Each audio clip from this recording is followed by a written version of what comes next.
Shalom saudara-saudara yang dikasihi Tuhan Yesus Kristus.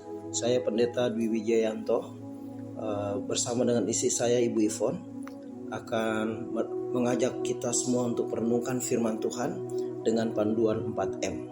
Hari ini Sabtu 22 April 2023. Tema Kebangkitan Kristus, Keselamatan Sempurna. Untuk itu saudara-saudara, untuk menerima firman Tuhan, marilah kita membuka hati kita, roh kita seluas-luasnya bagi firman Tuhan, dan kita akan berdoa yang dipimpin oleh Ibu Ivon. Bapa, dalam nama Tuhan Yesus, terima kasih pada kesempatan ini kami boleh merenungkan firman-Mu. Kiranya Kau sertai, berkati dari awal, pertengahan hingga akhir, agar kami mengerti firman-Mu Tuhan, sehingga kami menjadi pelaku firman. Di dalam nama Tuhan Yesus kami berdoa dan ucap syukur. Haleluya, amin.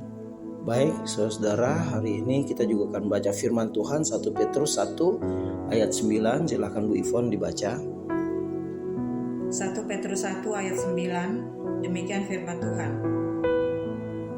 Karena kamu telah mencapai tujuan imanmu, yaitu keselamatan jiwamu. Demikian firman Tuhan. Ya, saudara yang dikasihi Tuhan Yesus, apakah juga Ibu Ivon ada pertanyaan? Pertanyaannya yang pertama, apa yang dicapai umat percaya dalam tujuan imannya? Yang kedua, bagaimana mencapai keselamatan yang sempurna? Baik saudara, ini adalah standar Tuhan, punya iman yang sempurna dan juga punya keserupaan dengan Tuhan. Ya, saudara-saudara yang dikasihi Tuhan Yesus Kristus, untuk bisa mengalami kesempurnaan itu bukan hal yang mudah. Kita harus benar-benar hidup mematikan kedagingan kita. Perlu doa dan puasa, perlu penyembahan yang kuat, perlu baca firman supaya roh kita kuat untuk melawan dosa. Perlu berjaga-jaga dengan sangat luar biasa. Kalau tidak, pasti kita jadi orang Kristen yang biasa-biasa saja. Saudara-saudara, untuk mengalami kebangkitan Kristus dan keselamatan yang sempurna, itu tentunya kita harus hidup dalam kekudusan, menolak segala bentuk dosa sekecil apapun, mencari firman, haus lapar akan firman, mau dibentuk oleh firman, tunduk pada firman, dan taat pada firman, dikuasai oleh firman dan dikendalikan firman. Kedagingan kita harus kita matikan, ego kita harus kita matikan, sombong, pahit, kecewa harus mati di dalam nama Yesus. Mohon ampun kalau kita jatuh dalam dosa.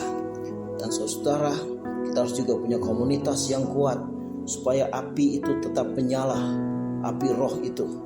Dengan kita punya komunitas dan kita melayani untuk dibentuk oleh Tuhan dan membentuk teman-teman kita, diberkati untuk memberkati, diampuni untuk mengampuni, sampai kita mengalami perubahan lepas perubahan, pemulihan lepas pemulihan, sampai kita semakin disempurnakan oleh Tuhan, semakin memiliki karakter Kristus.